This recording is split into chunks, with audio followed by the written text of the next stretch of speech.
Assalamualaikum warahmatullahi wabarakatuh. Perkenalkan, nama saya Wiwin Wijani, SPD MPD.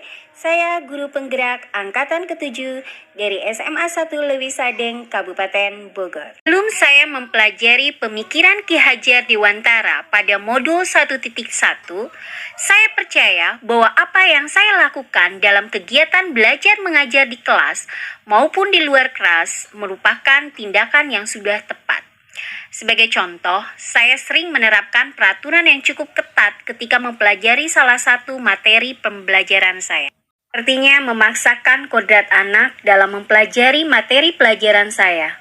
Anak-anak harus semua bisa mengerjakan materi yang saya sampaikan di kelas, walaupun ada beberapa anak yang tidak tertarik dengan materi tersebut, tetapi saya mengharuskan semua bisa.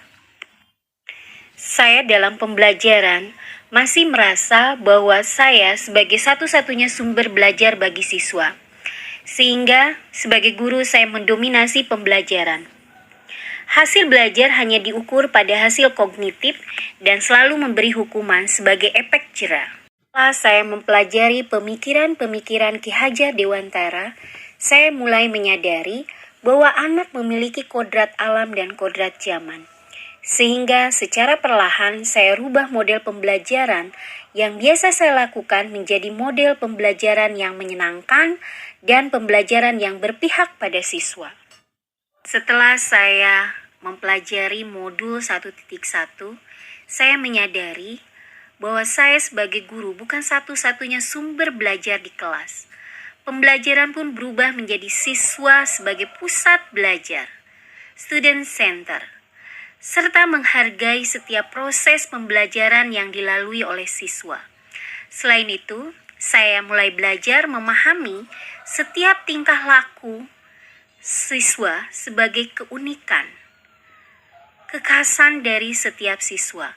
Metode pembelajaran pun dirubah menjadi metode yang menyenangkan bagi siswa, sehingga siswa menjadi aktif dan kreatif. Apa yang bisa segera saya terapkan di kelas sehingga mencerminkan pemikiran Ki Hajar Dewantara?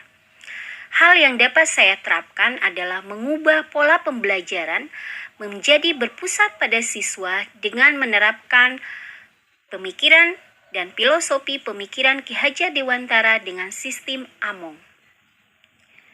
Bahwa guru adalah menuntun siswanya sesuai dengan kodrat alam dan kodrat zaman. Guru harus mengenal siswa lebih jauh hingga latar belakang keluarganya agar tidak salah dalam menangani permasalahan yang muncul. Selain itu, tentunya saya selalu berkolaborasi dengan rekan sejawat di sekolah dan bekerja sama dengan kepala sekolah sebagai pemangku kebijakan. Pendidikan juga proses memerdekakan manusia sebagai bagian dari persatuan manusia merdeka adalah manusia yang hidupnya lahir dan batin tidak tergantung pada orang lain, akan tetapi bersandar atas kekuatan sendiri. Pendidikan menciptakan ruang bagi murid untuk bertumbuh secara utuh agar mampu memuliakan dirinya dan orang lain, merdeka batin, dan menjadi mandiri merdeka lahir. Kekuatan diri pada kodrat yang dimiliki menuntun murid menjadi cakap mengatur hidupnya dengan tanpa terperintah orang lain.